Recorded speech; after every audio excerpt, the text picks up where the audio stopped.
자, 이지은 기자, 우선 전염 경로부터 좀 보면 호흡기로 감염이 된다. 이게 맞는 얘기입니까? 네, 가능성은 있습니다. 하지만 흔하지 않다는 게 질병청의 설명입니다. 먼저 들어보시죠. 네.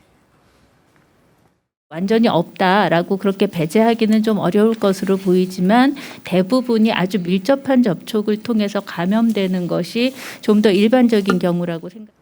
네, 대체로 성접촉이나 혈액, 체액, 또 수포나 딱지 같은 피부 병변과의 신체 접촉을 통해 전염된다는 겁니다. 미국 질병통제예방센터도 비슷한 입장인데요. 입이나 목에 병변이 있는 확진자와 장시간 있었다면 비말을 통해 감염될 수는 있다고 했습니다. 다만 그렇게 쉽게 퍼지지는 않는다고 했습니다. 네, 그러면 호흡기로 옮는다는 얘기들은 어디서 그렇게 나온 겁니까? 네, 최근 이런 보도가 있었습니다. 네, 2017년 나이지리아에서 의료진들이 원숭이 두창 확진자와 직접 접촉하지 않았는데도 감염된 사례가 있었다는 겁니다. 하지만 미국 질병통제예방센터는 이 같은 공기 전파에 부정적인 반응을 보이면서 이 확진자 가족 의료진만 마스크를 써도 된다고 권고했습니다. 네, 악수하는 건 어떻습니까? 악수하는 것도 밀접 접촉으로 분류를 할 수 있습니까? 네, 이건 맞잡은 손의 상태에 따라 달라질 수가 있습니다.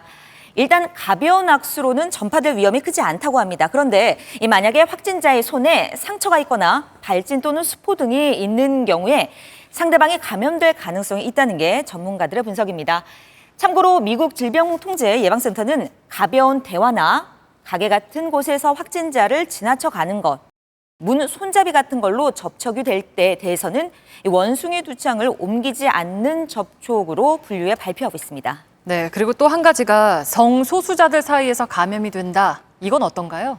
네, 이 초기 확진자 상당수가 이 동성애자나 양성애자에게서 발견된 것은 맞습니다.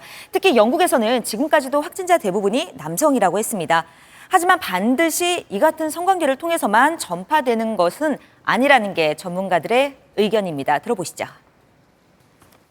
피부 접촉을 통해서 전파가 되다 보니까 그러니까 성관계를 맺을 정도의 접촉이면 당연히 전파가 일어날 수밖에 없는 거거든요. 동성애자들 사이에서만 이제 전파되는 병, 이런 병은 아닙니다. 네, WHO 역시 누구와 성관계를 하는지와 무관하게 감염자와 접촉한 사람이 위험하다고 했습니다. 네, 잘 들었습니다. 팩트체크 이지은 기자였습니다.